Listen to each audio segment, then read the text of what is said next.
Local to global news at your finger tips. మీ చేతిలో ఒక ఆయుధం. Download R TV app.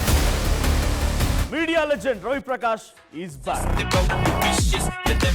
స్థానిక సంస్థల ఎన్నికలకు రేపటి నుండే నామినేషన్ల దాఖలకు ప్రక్రియ మొదలు కానుంది. స్థానిక సంస్థలకు సంబంధించి నిజామాబాద్ జిల్లాలో గ్రామ పంచాయతీల ఎన్నికలు జరగాల, మొదట ప్రథమ పౌరుడు గ్రామంలో పరిపాలన చేయాలనే ఉద్దేశం మీద రాష్ట్ర ప్రభుత్వం 50% రిజర్వేషన్లు మించకుండా ఎన్నికలకు సంబంధించిన షెడ్యూల్ అయితే విడుదల చేసింది నిన్న. దానికి అంతకు సంబంధించి రేపటి నుంచి నామినేషన్ల ప్రక్రియ మొదలు కానుంది. నిజామాబాద్ ఉమ్మడి జిల్లాలో మొత్తంగా రాష్ట్ర ప్రభుత్వం 3 దఫాలుగా ఎన్నికలకు సంబంధించి ప్రక్రియ మొదలుపెట్టింది. మొదటి దఫా, రెండవ దఫా, మూడో దఫా, మూడు దఫాలుగా ఎన్నికలు నిర్వహిస్తుంది. మన నిజామాబాద్ జిల్లాలో చూసుకుంటే మొదటగా 27 నుంచి 29 వరకు నామినేషన్ల ప్రక్రియ, రెండవ దశ 30 నుంచి డిసెంబర్ 2 వరకు ప్రక్రియ కొనసాగుతుంది. మూడవ విడత డిసెంబర్ 3 నుంచి 5 వరకు నామినేషన్ల స్వీకరణ జరగనుంది. మొత్తంగా చూసుకుంటే నిజామాబాద్ జిల్లాలో 3 రెవెన్యూ డివిజన్లు ఉన్నాయి, 545 గ్రామ పంచాయతీలు, నామినేషన్ స్వీకరణ కేంద్రాలు 173 నామినేషన్ స్వీకరణ కేంద్రాలు ఉన్నాయి.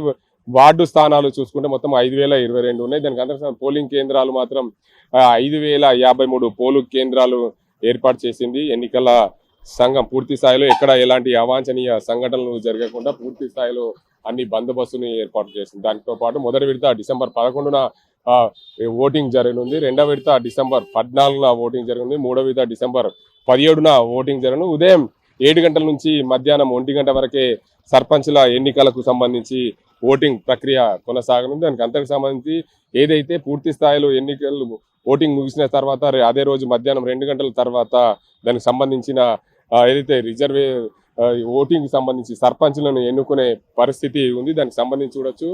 మొదటి విడతగా బోధన్ డివిజన్లో ఎన్నికలు జరగనున్నాయి. మొదటి విడత చూసుకుంటే పూర్తి స్థాయిలో బోధన్ డివిజన్లో మొత్తంగా ఈ వార్డులు, గ్రామ పంచాయతీలు, పోలింగ్ కేంద్రాల వారీగా చూసుకుందాం.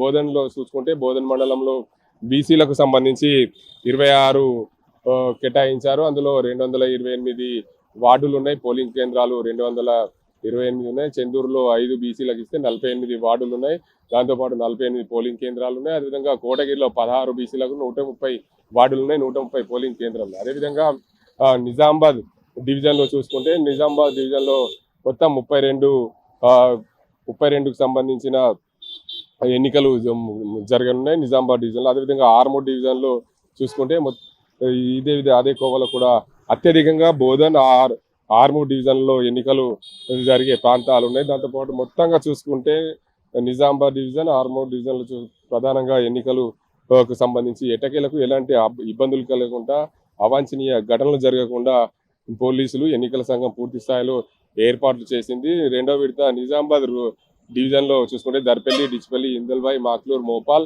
సిరికొండ మండలాలు, దాంతోపాటు జక్రాన్పల్లి మండలం రెండవ విడత కొనసాగనుంది. మూడవ విడత చూసుకుంటే అదేవిధంగా ఆలూరు, ఆర్మూరు, బాల్కొండ, భీమ్గల్, డొంకేశ్వర్, కమ్మర్పల్లి, మెండోరా, మోర్తాడ్, ముప్కాల్, నందిపేట, వేల్పూర్, ఏర్గట్ల మండలాలు మొత్తంగా ఎన్నికలు నిర్వహణకు పూర్తిగా సిద్ధమైంది. పూర్తి స్థాయిలో ఎన్నికలకు సంబంధించి ఎప్పటికప్పుడు రాష్ట్ర ప్రభుత్వము ఎన్నికల నిర్వహణకు, గ్రామ పంచాయతీ ఎన్నికలు జరిగితే గ్రామాల్లో అభివృద్ధి సాగుతాయనే దిశగా ప్రయత్నాలు చేస్తుంది. పూర్తి స్థాయిలో డిసెంబర్ 11, 14, 17 తేదీలో ఎన్నికల నిర్వహణకు సంబంధించి పూర్తిగా ఎన్నికల సంఘం ఆదేశాలు అయితే జారీ చేసింది. ఓటర్ ప్రక్రియ కూడా ఇప్పటికే పూర్తయింది. ఎక్కడ కూడా ఇబ్బందులు కలగకుండా ఆయా ఓటర్లకు సంబంధించి పూర్తి స్థాయిలో ఎన్నికల నిర్వహణ కోసం అయితే ప్రక్రియ మొదలుపెట్టింది. నిజామాబాద్ జిల్లాలో 545 గ్రామ పంచాయతీలు ఉన్నాయి. ఆ గ్రామ పంచాయతీలో ఎప్పటికప్పుడు 3 దశల్లో ఎన్నికల నిర్వహణకు ఎన్నికల సంఘం పూర్తి స్థాయిలో సన్నద్ధమైంది. దానికి అంతటికి సంబంధించి నిజామాబాద్ జిల్లాలో 3 విడతలుగా ఎన్నికలు జరిగినాయి. మొదటి విడత బోధన్ డివిజన్, రెండవ విడతగా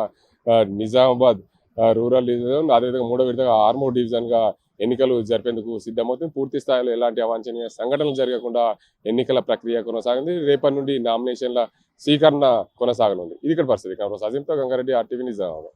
చరిత్ర సృష్టించినోడు ఇప్పుడు ఆ చరిత్రని తిరగరాయబోతున్నాడు. అబద్ధాల గోడల్ని బద్దలు కొట్టి నిజాలను రాగా మీ ముందుంచబోతున్నాడు. నిజమైన వార్తల కోసం వెంటనే డౌన్లోడ్ చేసుకోండి రా యాప్ని.